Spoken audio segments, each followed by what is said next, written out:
हरतालिका तीज की कथा।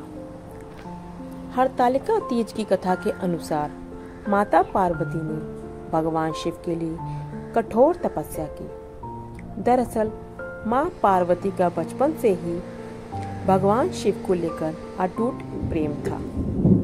माता पार्वती अपने कई जन्मों से भगवान शिव को पति के रूप में पाना चाहती थी। इसके लिए उन्होंने हिमालय पर्वत के गंगा तट पर बचपन से ही कठोर तपस्या शुरू की। माता पार्वती ने इस तप से अन्न और जल का त्याग कर दिया था। खाने में वे मात्र सूखे पत्ते चबाया करती थी। माता पार्वती की ऐसी हालत को देखकर उनके माता पिता बहुत दुखी हो गए थे।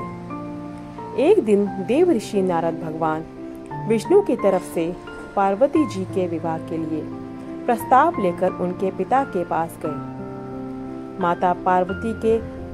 माता और पिता को उनके इस प्रस्ताव से बहुत खुशी हुई। इसके बाद उन्होंने इस प्रस्ताव के बारे में माँ पार्वती को सुनाया।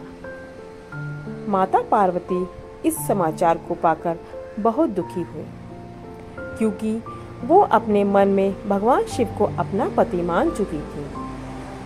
माता पार्वती ने अपनी सखी को अपनी समस्या बताई। माता पार्वती ने यह शादी का प्रस्ताव ठुकरा दिया। पार्वती जी ने अपनी एक सखी से कहा कि वह सिर्फ भोलेनाथ को ही पति के रूप में स्वीकार करेंगी। सखी की सलाह पर पार्वती जी ने घने वन में एक गुफा में भगवान शिव की आराधना की। भाद्रपद तृतीया शुक्ल के दिन हस्त नक्षत्र में पार्वती जी ने मिट्टी से शिवलिंग बनाकर विधिवत पूजा की। रात भर जागरण किया।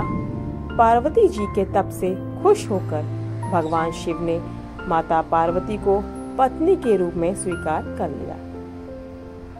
कहा जाता है कि जिस कठोर तपस्या से माता पार्वती ने भगवान शिव को पाया, उसी तरह इस व्रत को करने वाली सभी महिलाओं के सुहाग की उम्र लंबी हो और उनका वैवाहिक जीवन खुशहाल रहे।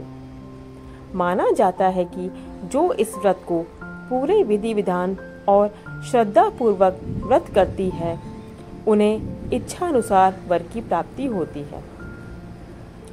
हरतालिका तीज पर गौरा और शिव के अखंड सुहाग की कामना करनी चाहिए और बोलना चाहिए कि भगवान हमें अजर अमर सुहाग देना। जय श्री महाकाल। हर हर महादेव।